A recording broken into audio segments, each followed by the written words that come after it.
everybody.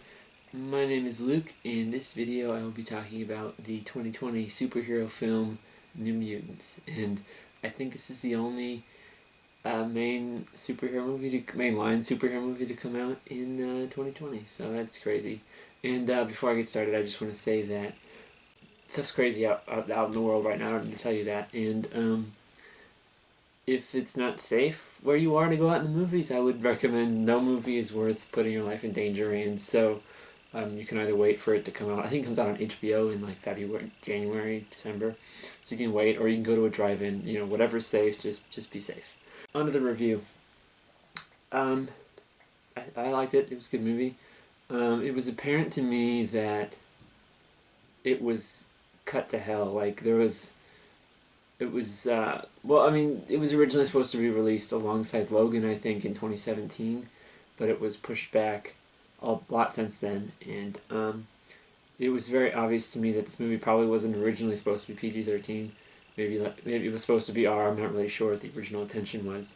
If I ever find out, I might make a movie about like the history of what went on this movie, because that would be very interesting, I think, to me. But anyway, yeah, it's very apparent that this was not necessarily the original intention. And before I continue, I just want to say that I'm not really familiar with the New Mutants comics, so I'm just going in just like any other movie. I'm not a fan of this property. A lot of the I don't know, man. I like this movie, but it's kind of confusing. My feelings on it are kind of mixed. I enjoyed it, but there's a lot of problems I have with it. Like, why are there only 6 people? Like, this movie only has 10 characters in it, and only 6 of them are in this hospital place. And so I'm thinking about like the original X-Men movie. Like, why aren't there like other background characters or extras or something like that? Well, I would say like at least a half an hour of this movie was cut, because for most of the movie, the characters are butting heads with each other. But then towards the end of the movie, they're all together, and I feel like there was part that was cut where they kind of come together, because it's just like they don't like each other, and all of a sudden they like each other. There was no in-between section. But yeah, a lot of the characters are a little weird. I didn't fully understand their motivations or stuff like that.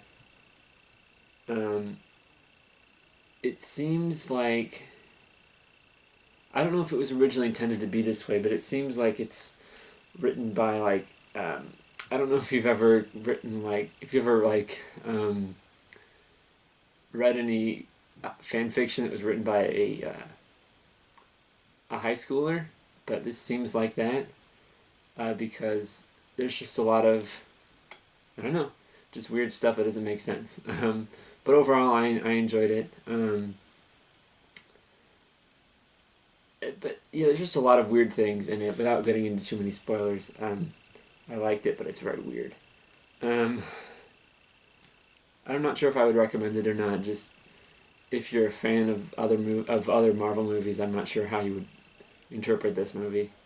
But for what it's worth, I enjoyed it. So it was supposed to be like a horror movie, but I think it was originally supposed to be R, because there's just some scenes. There was a particular scene where you would think there'd be nudity, but it was like cut very weirdly around it, so I feel like that scene was originally filmed differently. Also, the lack of any gore, I feel like they went in post and they changed that. Yeah, and the end of the movie, the final confrontation is, it's not what you'd expect, because for most of the movie, this villain is one character, but then they switch it out, and at the very end of the movie, the villain is someone else, and that's kind of jarring, I think. That was it. I enjoyed it, but there's a lot of issues that I have with it. It's fine. It's not worth risking your life for, so just maybe wait for it to go on HBO or something. But yeah, it's good. It's worth whatever HBO's charging for it, $15, I don't know. Yeah, $15 a month for HBO, and if it's on there, yeah. But if you gotta pay for it, yeah, I don't know. Maybe that's additional. I'm not sure how that would work, because it's not out yet. So, but yeah, I liked it, and yeah. So make sure you are subscribed to the channel. Make sure to comment, and if you've seen it, tell me what you think. And you can check out our Facebook and Instagram in the description below. Also, we have a Patreon. We post exclusive content on there for it's only $3 a month. So if you're interested, make sure to check that out below as well. Peace out.